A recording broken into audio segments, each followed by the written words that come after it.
ओम शांति। 12 जुलाई 2021। आज की साकार मुरली। शिव बाबा कहते, मीठे बच्चे, बाप जैसा निरहंकारी और निष्काम सेवाधारी कोई नहीं। सारे विश्व की बादशाही बच्चों को देकर खुद वानप्रस्थ में बैठ जाते हैं। आज का प्रश्न, बाप का कौन सा पैगाम तुम्हें सारे विश्व को बताना है? उत्तर, सभी को बताओ कि तुम दुखहर्ता सुखकर्ता के बच्चे हो। तुम्हें कभी भी किसी को दुख नहीं देना है। तुम सुखदाता बाप को याद करो, उन्हें फॉलो करो तो आधा कल्प के लिए सुख धाम में चले जाएंगे। यह पैगाम सबको देना है। जो इस पैगाम को जीवन में धारण करेंगे वह 21 जन्मों के लिए माया की बेहोशी से छूट जाएंगे। आज का गीत हमारे तीर्थ न्यारे हैं। ओम शांति। शिव बाबा कहते, मीठे मीठे रूहानी बच्चे, इस गीत का अर्थ तो समझ गए। हम आत्माओं का वो बाप है, मुख्य है ही आत्मा। अभी तुम बच्चे जानते हो, हमारी आत्मा परम पिता परमात्मा के सम्मुख बैठी है। तुम्हारी सोल सुप्रीम सोल के सामने बैठी है। तुमको तो अपना शरीर है, इनको लोन लिया हुआ है शरीर है। बाबा कहते, गुरु लोग मनुष्य को यात्रा पर ले जाते हैं। भक्ति मार्ग के ढेर गुरु हैं। भारत में तो स्त्री अपने पति को भी गुरु ईश्वर समझती है। बाप बच्चों को समझाते हैं, तुम बच्चे हो ना, समझते हो हम बेहद के बाप के बच्चे हैं। बेहद का वर्षा फिर से लेने आए हैं। अभी हमें सदगति को पाना है, यह तो निश्चय है ना।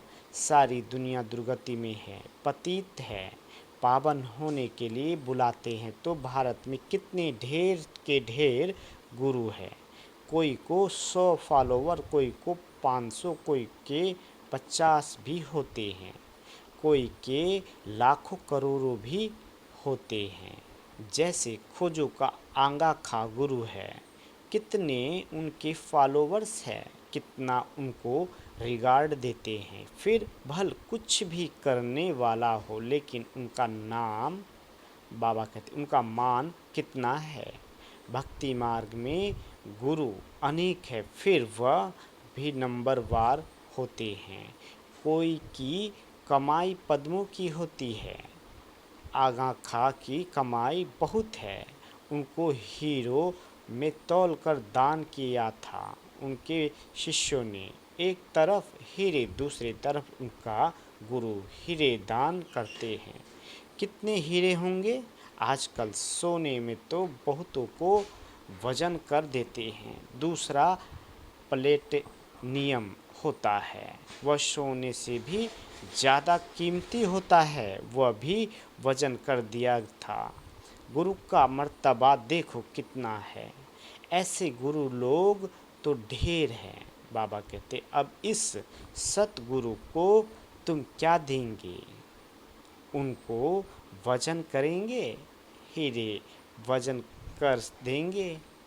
उनका वजन हो सकता है? उनका खुद का ही वजन नहीं है। शिव तो है ही बिंदी, उनका वजन तुम क्या कर सकेंगे? बाबा कहते, ये तुम्हारा गुरु कितना वंडरफुल है, सबसे हल्का, बिल्कुल ही सूक्ष्म है। तुम्हारा गुरु एक है, तुम जानते हो। शिव बाबा तो दाता है, भगवान कभी कुछ ले नहीं सकते, वह तो देते हैं। ईश्वर अर्थ दान सब करते हैं तो समझते हैं, दूसरे जन्म में इसका एवजा मिलेगा। कामना तो रखते हैं। बाबा कहते, अब यह तो है बेहद का बाप। इन जैसी निष्काम सेवा कोई कर नहीं सकता। निष्काम सेवा भी कैसी है? बच्चों को विश्व का सुख धाम का मालिक बनाते हैं। बाबा खुद थोड़े ही विश्व का मालिक बनते हैं। उनको कहा जाता है सुख का सागर, शांति का सागर, पवित्रता का सागर। बच्चों को हर एक बात अच्छी रीति समझाई जाती है। एक ही बाप से तुमको जीवन मुक्ति मिल जाती है। बाबा से स्वर्ग का वर्षा मिलता है। निश्चय किया बस बाबा और वर्षे को याद करना है।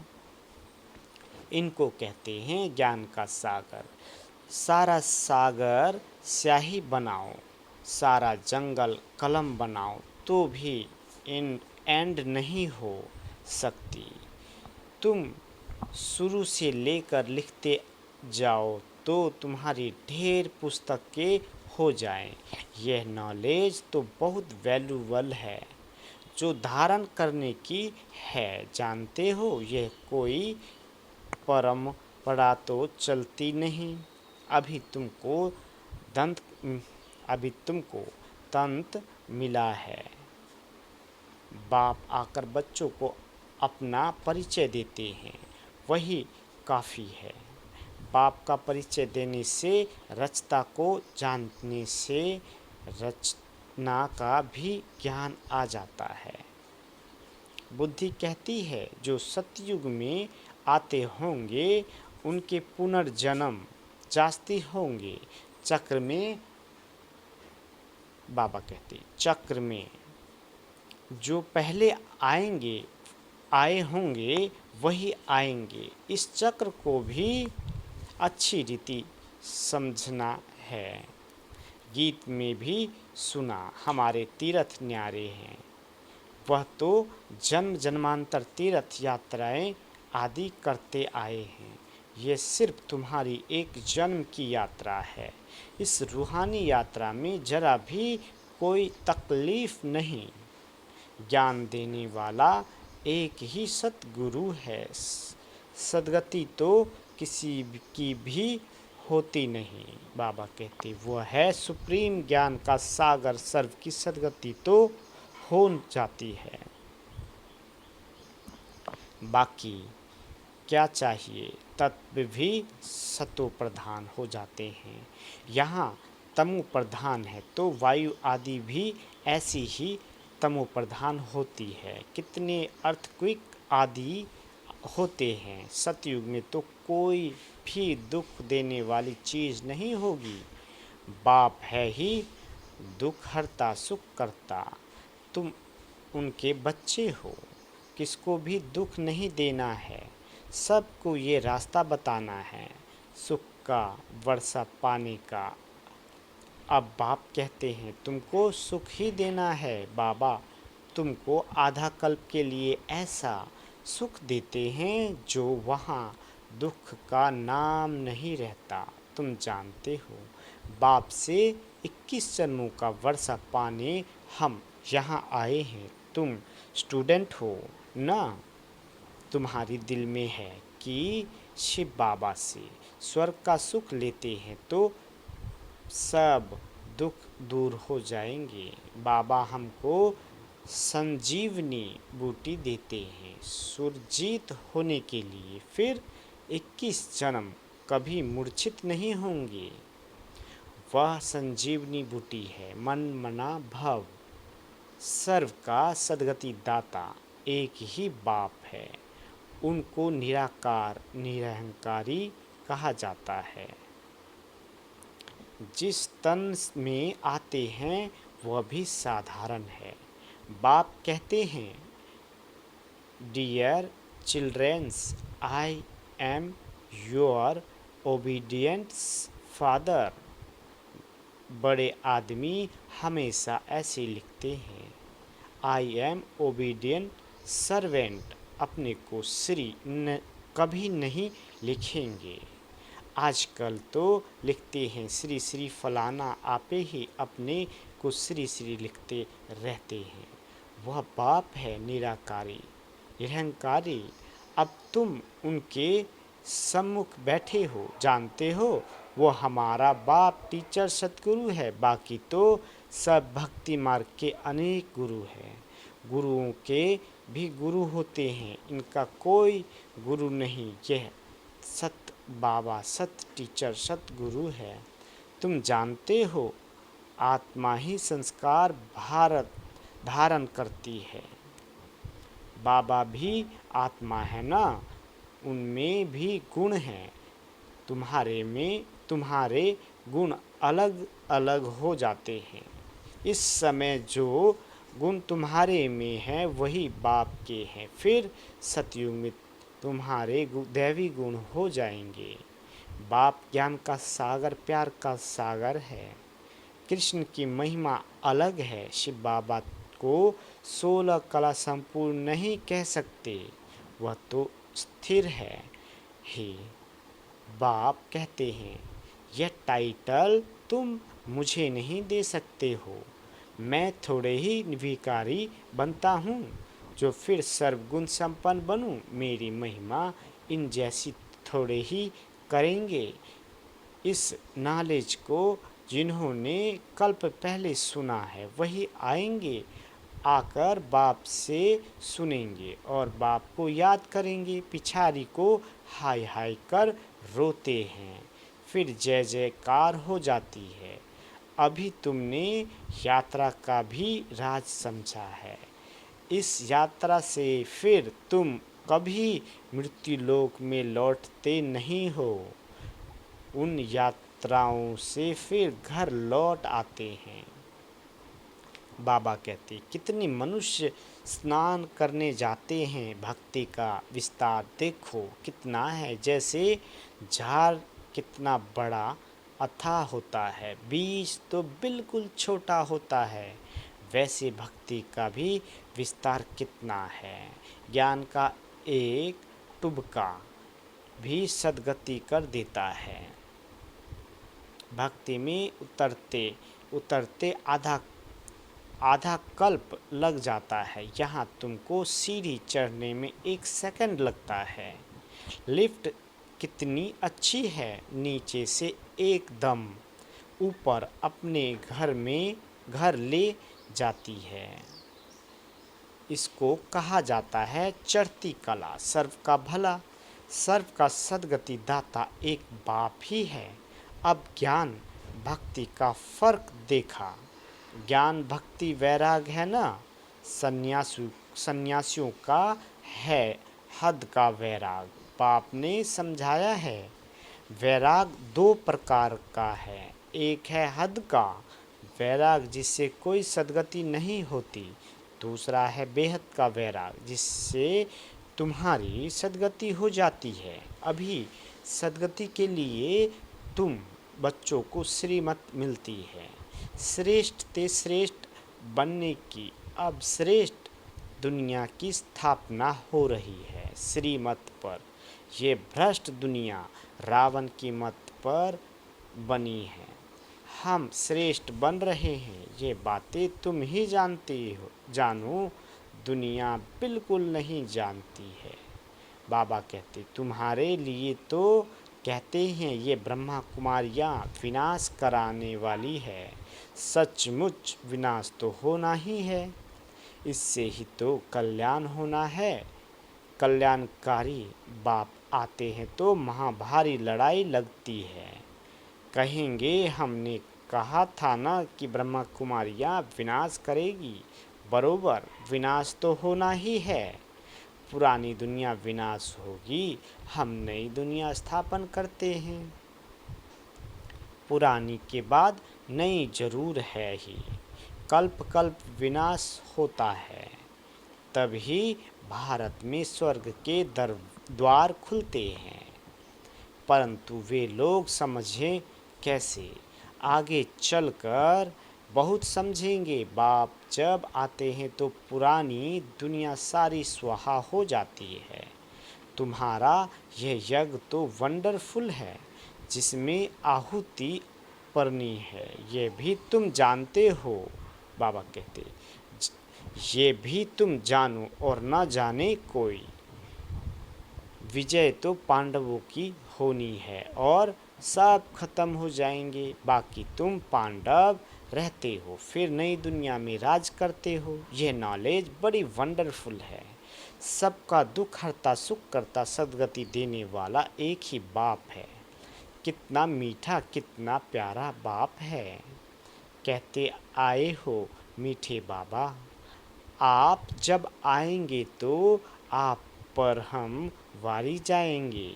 मेरा तो बाप दूसरा न कोई। इसका मतलब ये नहीं कि घर बार छोड़ यहाँ आकर बैठेंगे, नहीं। गृहस्थ व्यवहार में भल रहो। रोज 7 रोज का कोर्स ले, फिर कहाँ भी जाओ मन मना भव। बाप को याद करना है और वर्षा पाना है। बस याद की यात्रा में रहना है, इससे ही बेड़ा पार है। ये भी तुम जानते हो। बाबा कहते पवित्र रहना है, छीछी खाना आदि नहीं खाना है। मुरली तो मिलती ही है, कोई समय मुरली नहीं भी मिलेगी। आफतें आएगी, हंगामा आदि जो आएगा तो मुरली मिल नहीं सकेगी। बाबा कहते तुम इन आँखों से जो कुछ देखते हो वो नहीं रहेगा, सब भस्म हो जाएगा। प्रलय तो होती नहीं, दुनिया तो एक ही है, नई सो पुरानी होती है। न्यू वर्ल्ड ओल्ड वर्ल्ड कहा जाता है। अब तो कहेंगे ये ओल्ड वर्ल्ड है, बाकी थोड़ा समय है। वह कहते हैं कल्प की आयु लाखों वर्ष है। कलयुग के लिए कहते 40,000 वर्ष पड़े हैं। वास्तव में 5,000 वर्ष का चक्र है। तुम्हारी बुद्धि में सारी नॉलेज है। मनुष्य तो बिल्कुल पत्थर बुद्धि है। एक्सपर्ट बाबा कहते एक्टर्स होकर ड्रामा के क्रिएटर डायरेक्टर को ना जानने तो उनको क्या कहेंगे। वर्ल्ड की हिस्ट्री ज्योग्राफी कैसे रिपीट होती है यह तो जानना चाहिए ना। जो अच्छी रीति जानते हैं, बुद्धि में धारण कर औरों को धारण कराते हैं, वह ऊंचते ऊंच पद पाते हैं। बाप कहते हैं जो नॉलेज मेरे में थी वह अब तुमको दे रहा हूँ। ड्रामा प्लान अनुसार मैं रिपीट करता हूँ, मेरा भी ड्रामा में पार्ट है। भक्ति मार्ग में भी पार्ट बजाया, अब तुमको आकर अपना और रचना के आदि मध्य अंत का परिचय देता हूँ। मैं भी ड्रामा के बंधन में हूँ। बाबा कहते मैं आता ही एक बार हूँ अपना परिचय देने और रचना के आदि मध्य अंत का नॉलेज सुनाने। अच्छा, मीठे मीठे सिकेल दे बच्चों प्रति माता पिता बाप दादा का याद प्यार और गुड मॉर्निंग। रूहानी बाप की रूहानी बच्चों को नमस्ते। हम रूहानी बच्चों की रूहानी माता पिता बाप दादा को याद प्यार गुड मॉर्निंग और नमस्ते। मीठे बाबा नमस्ते। धारणा के लिए मुख्य सार। पहला पॉइंट, बाप समान ओबीडियंट बनना है। कभी भी किसी बात में अपना अहंकार नहीं दिखाना है।